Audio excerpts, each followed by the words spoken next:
Good morning. I am Denise SB2 from M6B. I will be performing bed bath, shampooing, oral care, and back massage. I will start review medical chart of patient para po ma-sure kung tamang patient ay na-assist, and then gather equipment, perform hand hygiene, and wear gloves.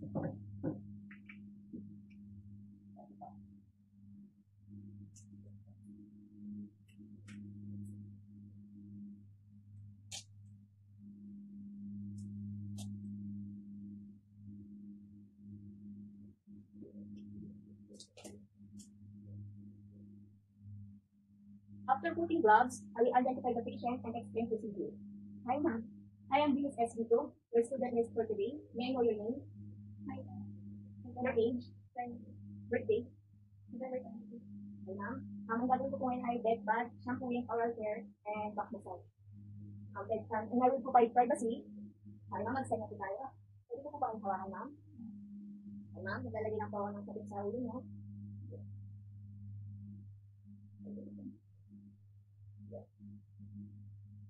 Maglalagay ko tayo ng towel sa chest ng patient. Mag-start na po tayo, unahin po natin ang eyes ng patient. Mag-wipes lang po tayo.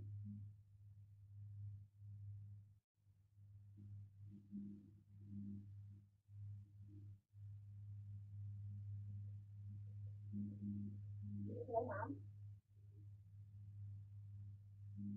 Then, tap the eyes. Make it dry. And then next, forehead, cheeks, and nose and neck.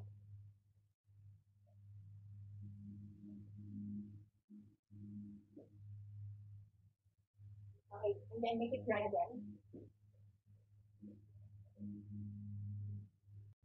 And next on, okay, ma'am.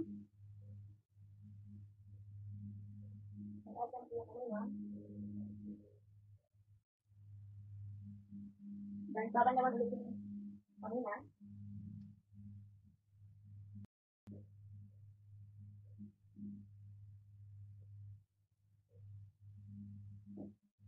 And the finger.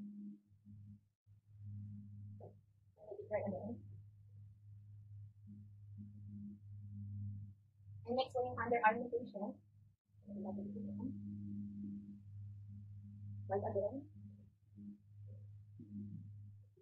Then make it dry again. And put deodorant. Tapos ulitin yun po sa kabila. Ang procedure. Ano ba nito? Sa nilinisan naman po natin ang chest ng patient. Ang baba lang po yung bedsheet niya. Okay, ma'am. Then pupunasan lang. Get up lang para mag-dry. Then, magpuput tayo ulit ng towel para sa pelvic area.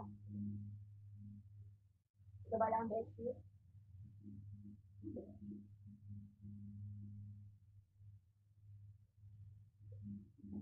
Then wipe again. Tapos tap-tap lang ito para mag-dry. And then, angat na yung bedsheet.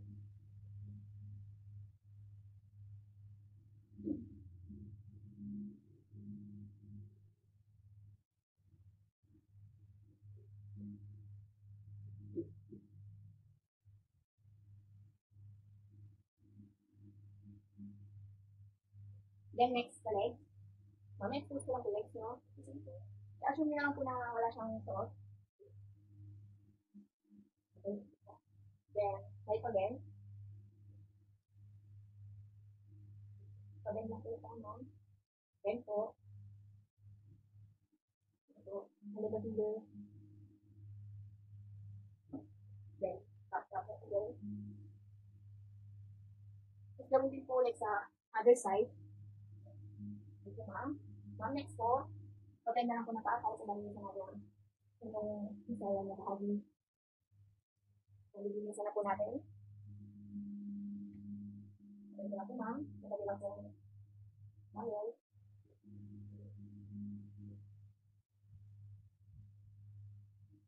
Then wipe again. dry. Ma'am.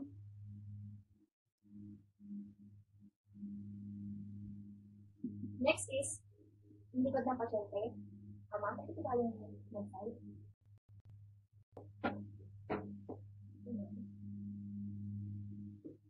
Lower kung likod ng babatak ng patient.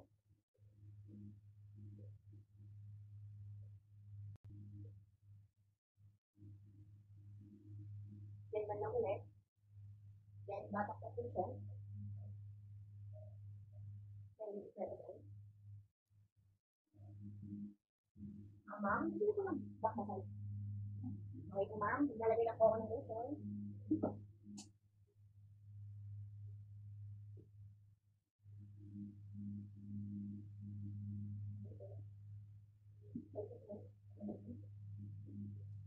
Nasasabi naman po.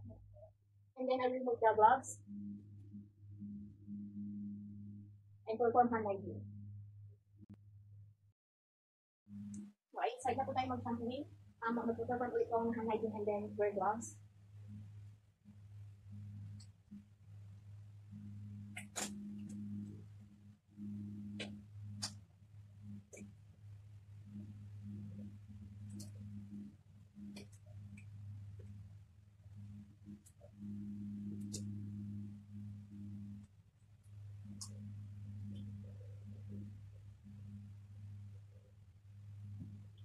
Maglalagay ko tayo ng bagsa sa dulo ng patient.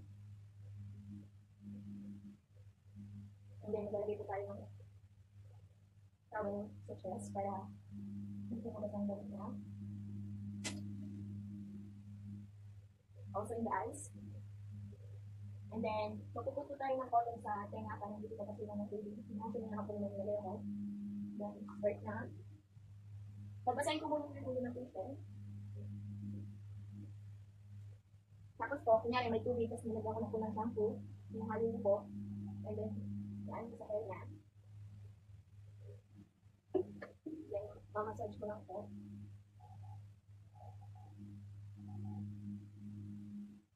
Tapos babanlawan.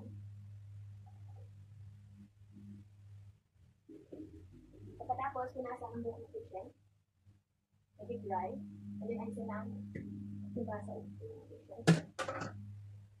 And then, pwede po gumamit ng dry, pang-dry yung hair. Then, assume na lang po natin yung buhok niya. Tapos, alis na natin yung towel. Okay, ma'am. And then, papalitan po natin yung bedsheet ng top sheet. Then, papalitan ko lang po.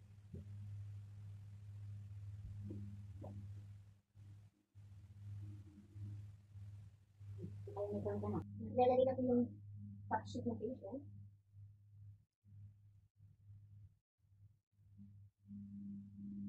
Then, i-remove po natin yung bedsheet.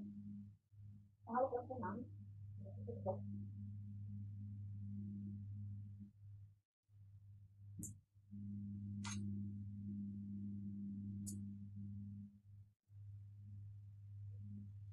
Then, lalagay siya sa laundry. And then, kunyari po, napapalitan natin yung damit ng patient. Then, nalagay na po namin. Passion na lang po. Then, mag-start na po tayo sa oral care. Ma'am? Sigla po tayo sa care. Ano po? Ano po? Ano po? And then, magpapit tayo ulit ng towel. And then, papamumog muna po natin yung patient. Hawak lang po. Water.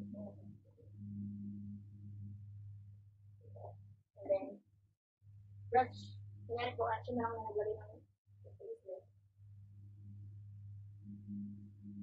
And then, mouthwash po, ang patient. And then, brush po, yan sa patient. Then, tap the mouth of patient.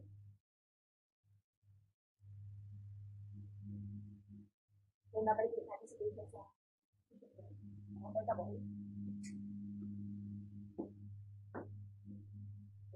Alam ba na? And then remove the gloves. Perform hand hygiene. On.